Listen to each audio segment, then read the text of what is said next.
Well, you might not think that simple fireworks like these can be dangerous, but they certainly can. Well, all over this area, you will find bottles and other trash. They tell me they are starting to let residents back into their homes. Well, everyone was expecting that we would have a very busy day of severe weather, but just come over here and look around. The man recognized as a leader of the American Hmong community learned that federal charges against him were dismissed. For some people, jumping out of an airplane is a once-in-a-lifetime opportunity. We expect possibly the same sort of situation here in Lawrence as the rain continues. The city of Wichita is now opening up its second skateboard park. It's meant to deter crime by keeping kids busy. Well, for a long time now, kids have been figuring out how to get high, but now they are abusing medicine, and we're told sometimes as they're sitting in class. Certainly an amazing find. It looks like a huge piece of scrap metal, but it is a meteorite. Well, it was a really ugly day. I mean, just cold and rainy, a mess. Details on the approaching storm in just a moment, but first, breaking developments in an officer-involved shooting. Justin Willis is live in East Central Fresno to walk us through what happened. Justin. This is a very active scene at this time. You're going to take a look behind me over here. You can see firefighters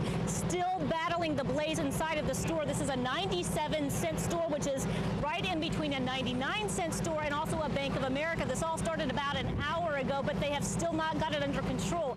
Well, it's unusual, and it's getting plenty of attention on Lawrence streets. It's called the pedal hopper, and it's a new way for you to get around. Everybody pedal! It's not the kind of thing you see every day, but that's about to change. You're looking at the pedal hopper. Everybody's had a blast. Even the traffic behind us is like, yeah! Luke Stone recently received the city's permission to operate it, and now he's taking it out for a spin. Well, this is a pedal hopper, and the concept is pretty simple. You grab 16 of your good friends, grab a bike seat here, start pedaling, and then this guy here will do the rest. Tell me about 4 or 5 destinations you want to go throughout the tour, and we just travel from destination to destination, spending about 20 minutes apiece at each stop.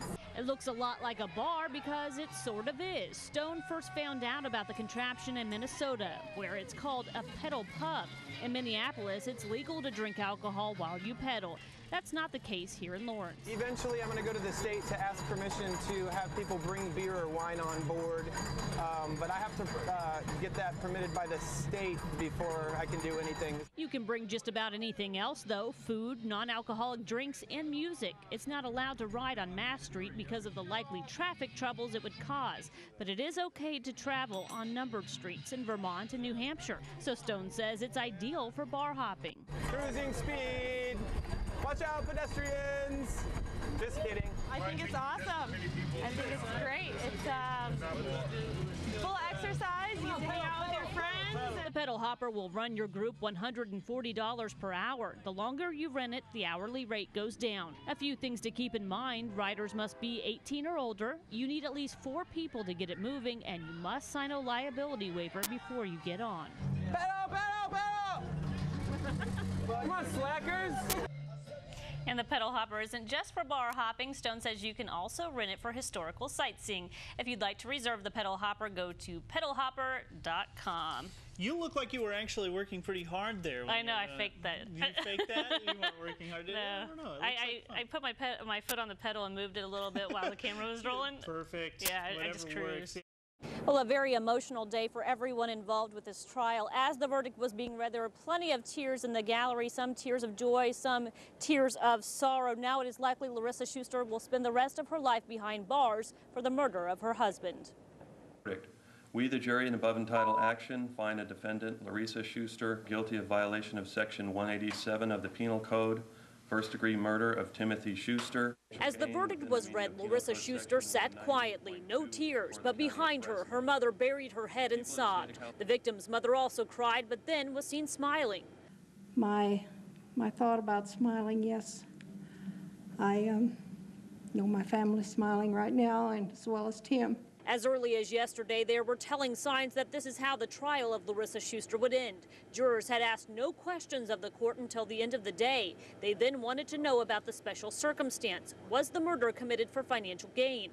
The panel would only inquire about that if they had decided the defendant was in fact guilty of first-degree murder. There was a motive, there was planning, there was an execution of a plan, and We believe they've done a very good job in assessing her credibility as a witness. Larissa Schuster took the stand in her own defense. She described her job as a biochemist, her marital problems with the victim, Timothy Schuster, and then she said it was actually her former employee, James Fagoni, who killed her estranged husband. She only learned about the gruesome murder after the fact. She admitted to helping hide the remains from police. Timothy Schuster's body was found half dissolved in a barrel of acid inside her storage unit. It was a story the jurors just didn't buy. Defense attorney Roger Nuttall began to prepare for this end when he realized yesterday the group had made up their minds. It appeared clear to us at that time that the writing was on the wall, so it was a long night.